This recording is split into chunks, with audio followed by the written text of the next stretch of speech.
পাঁচটি শিরোপার পর ষষ্ঠ ট্রফির অপেক্ষায় ব্রাজিল ফুটবল দল। সে অপেক্ষার অবসান করতে এবার সেলেসাওদের কারিগরের ভূমিকায় বিশ্বের সফলতম কোচদের একজন কার্লো অ্যানচেলোত্তি। তার কাঁধে দলের দায়িত্ব দিয়ে যেন হাফ ছেড়ে বাঁচল পাঁচবারের বিশ্ব চ্যাম্পিয়নরা। ভিনদেশি কোচ, ভাষাগত জটিলতা আর দীর্ঘদিন বাজে ফর্মে থাকা একটা দলের হাল ধরা, সবকিছু মিলে বড় একটা চ্যালেঞ্জে অপেক্ষা করছে অ্যানচেলোত্তির জন্য।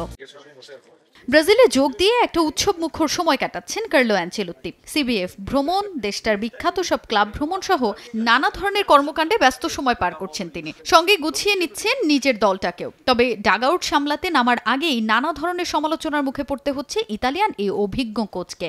ভিনদেশি কোচের অধীনে ব্রাজিল ফুটবল কতটুকু আশার আলো দেখবে তা নিয়ে সমালোচনা চলছেই। তবে ব্রাজিলের নতুন দিনের সূচনা করতে দৃঢ় প্রত্যয়ী তিনি। রিয়াল মাদ্রিদের ধাঁচেই সেলেসাওদের খেলানোর পরিকল্পনা তার। তবে বিগত মৌসুমে আগের মৌসুমের মতো খেলাতে চান তিনি।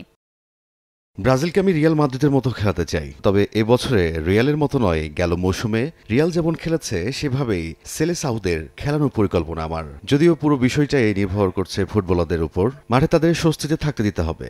দলের শুধু একটা পরিচয় থাকবে, সেটা আমার কখনোই পছন্দ নয়, আর তাই স্মার্টও হবে না।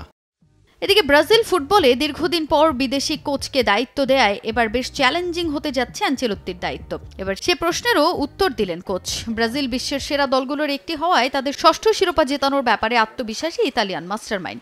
ইতালির ফুটবলের দায়িত্ব না নেয়ার কারণও জানালেন ডন কার্লো। ব্রাজিল বিশ্বের সেরা জাতীয় দলগুলোর একটি।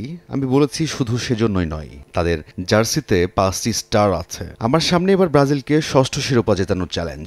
আর ইতালিতে এই মুহূর্তে স্প্যালেত্তি কোচিং করাচ্ছেন। তিনি সেরা কোচদের একজন।